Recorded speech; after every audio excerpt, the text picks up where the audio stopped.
Welcome back, everybody. Today we're going deep on the Fellowship from the Lord of the Rings. Ooh. But not the characters themselves this time, the Yeah. actors, Yeah. and how their real-life relationships, Mm.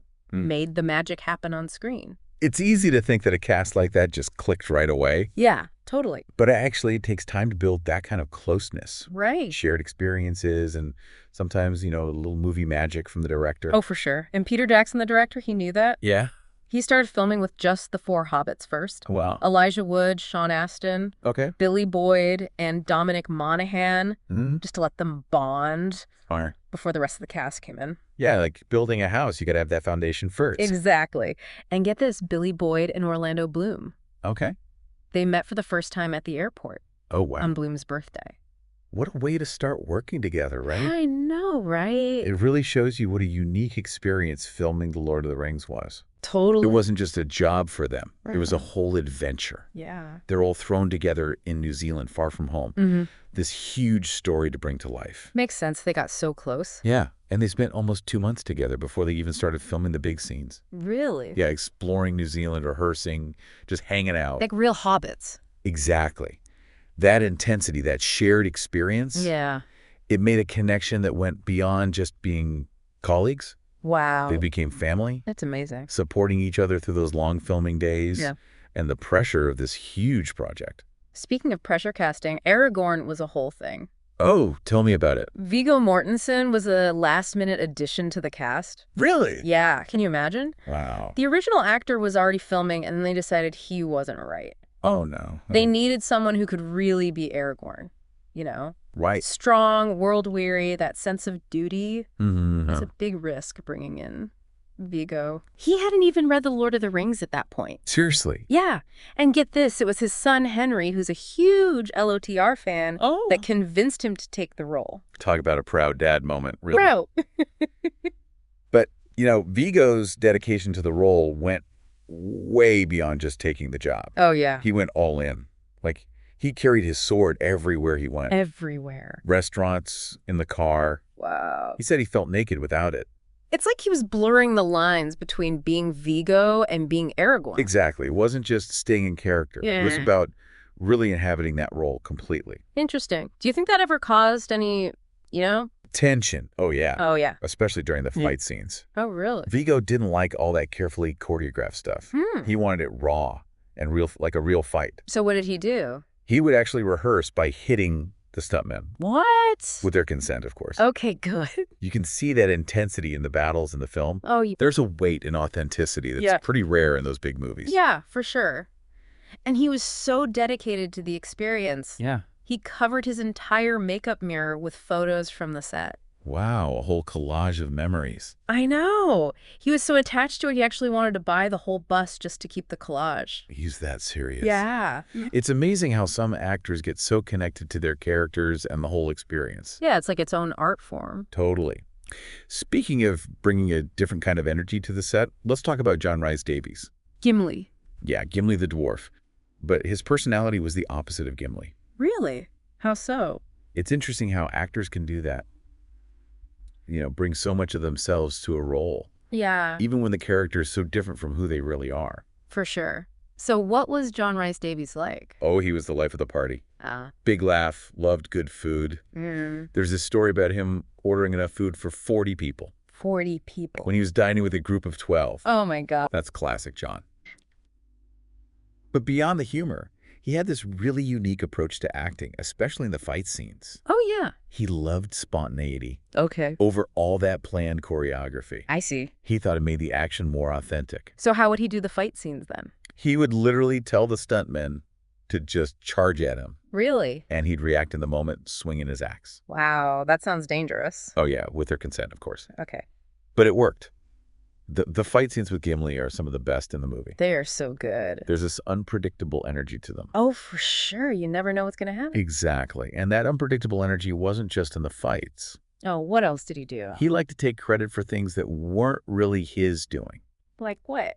Like the time he helped capsize Orlando Bloom's canoe during boat training. No way. Yeah. It shows his playful side. Finding the humor, even in a tough project. I love that. Yeah.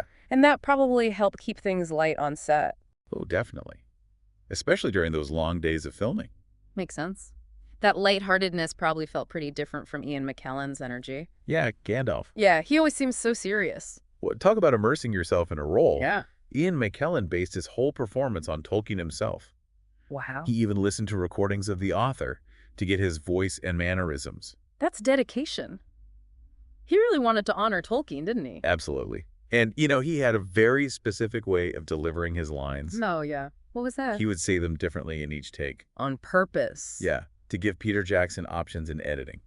That's amazing. He wasn't just saying words, he was giving a whole range of performances. It must have been so cool for the director to have all that to work with. Can you imagine sharing a trailer with the 4 Hobbit actors? Oh my gosh, it must have been wild. Apparently Ian wasn't too fond of their music choices. Really? He'd grumble about the noise while they were blasting their tunes. That's hilarious. Yes. It's funny how those little personality clashes add to the group dynamic, Totally. It makes them feel more real, more human. Exactly. It reminds you that even these epic movies are made by real people. With all their quirks. And that's what makes those behind-the-scenes stories so fascinating. I agree. It's not just about the characters we see on screen. Right? It's about the actors who bring them to life. It reminds us that even the craziest stories are grounded in real human experiences and relationships. I love that. While we're talking about the real people behind these movies, we can't forget that the Fellowship wasn't just those actors we see on screen. Right. There was a whole team behind the scenes making the magic happen. For sure. And one group that played a huge role was the scale doubles. Especially for the Hobbits, right? Absolutely. Sure. Especially in those big, wide shots. Where you really need to sell the difference in size. Exactly. And the thing is, they didn't just stand in for the actors. Oh, I bet there was a lot more to it. They formed really close relationships with their counterparts. That makes sense. I mean, they had to spend hours together. Yeah, studying their movements, their mannerisms. Even their personalities. Totally. To create that believable illusion, they had to become almost mirror images of the actors. It's like they had to think like them, move like them, even react like that. Exactly. Like Elijah Wood's double Fawn. Okay. She was a young woman from Thailand Wow. who dreamed of being a stunt woman. Cool. And she had this amazing connection with Elijah. That's great. She just perfectly captured his energy and spirit on screen. It's incredible how dedicated these scale doubles were. They were the unsung heroes of the production. Totally. Their work might not have been as obvious, but it was so essential. And speaking of unsung heroes, we can't forget Kiran Shah. Kiran Shah. Yeah, the lord of the scale doubles. I love that. He was the veteran of the group, Okay. kept everyone on track. Like a mentor. Exactly.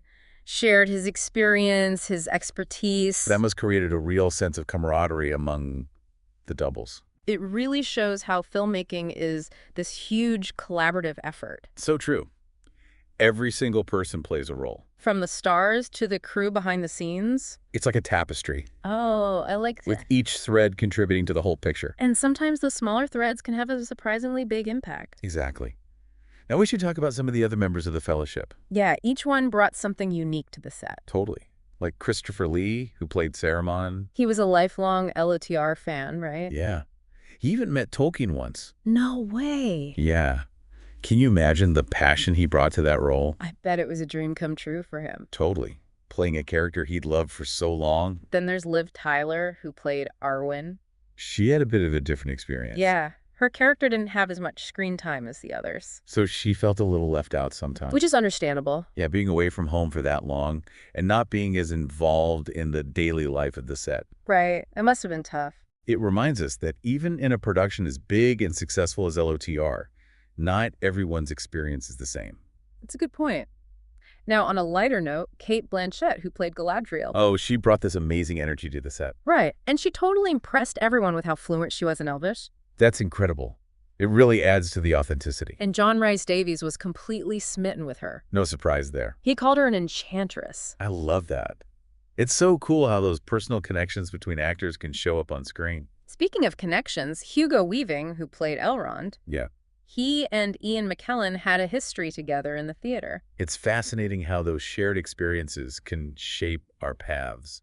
They spent a lot of time talking about acting and reminiscing about their time on stage. And then they ended up in Middle-earth together. I love it. Before we move on, I want to go back to the Hobbits and their scale doubles for a minute. Okay. We've talked about Fawn and Kieran, but there were so many other interesting people involved. each one with their own story and connection to the actor they doubled for. Like Brett, Gimli's double, he pushed through a knee injury to make sure his performance was perfect. That's dedication. And then there's Sean Astin's double BK. Tell me about BK. He loved red wine, Oh, was amazing at chess. wow. And he had this hilarious mother-hen dynamic with Viggo Mortensen. Explain that. He'd constantly boss Viggo around. Oh, way. It was so funny. It just shows the humor and camaraderie on set. Yeah. Even on a huge production like LOTR, it's those little moments that make it special. Totally. It reminds you that these epic movies are made by real people. With real personalities and experiences. Sounds like the set of The Lord of the Rings was just one big happy family. It really does. And it's incredible how that whole experience, all those challenges they went through together, it really changed them. I remember Sean Astin saying that playing Samwise and being part of the Fellowship actually changed him as a person. Like the spirit of Sam rubbed off on him. I know, right? He said it gave him this deeper sense of loyalty and responsibility, like wanting to take care of the people around him. That's amazing. Yeah. And Sean's not the only one who feels that way. Right. The whole cast has talked about that bond they formed during filming. Yeah, that unspoken support system. Just think about everything they went through together. Oh, yeah. The long hours, the physical demands of filming in those locations. And the emotional weight of bringing this huge story to life. It's no wonder they came out of it so close. They created a connection that lasted way beyond the film. Makes you wonder if the movies would have been the same without that real-life friendship. I doubt it. You can see that genuine affection in their performances. Yeah. It's what makes the Fellowship feel so real, so believable. It's like they weren't acting. Exactly. They were living it. It's a testament to the power of shared experience, right? Absolutely. Overcoming obstacles together. Mm-hmm. It creates bonds that go beyond friendship. They didn't just make a film. They created a family, a fellowship that went way beyond Middle-earth. That's what makes The Lord of the Rings so special, so universally loved. We're not just watching a story. Right. We're seeing real human connection, passion, dedication. It's a reminder that even in fantasy, the most powerful stories are the ones rooted in real human experiences. Yeah, the ones that connect with our own desire for connection, for purpose, for belonging. Exactly. So as we wrap up this deep dive into the Fellowship, I have a question for you to think about. Yeah. What experiences in your own life have created bonds like that? Hmm. What challenges have you overcome with others that forged connections you still cherish today? It's like the story of The Lord of the Rings reminds us that those shared journeys, those moments of triumph and hardship, that's what shapes us, defines us, connects us to something bigger than ourselves. That's it for our look behind the scenes of The Lord of the Rings. Hope you enjoyed this deep dive into the real-life Fellowship. Yeah, thanks for listening. And keep exploring the world of Middle-earth. There are so many fascinating stories to discover.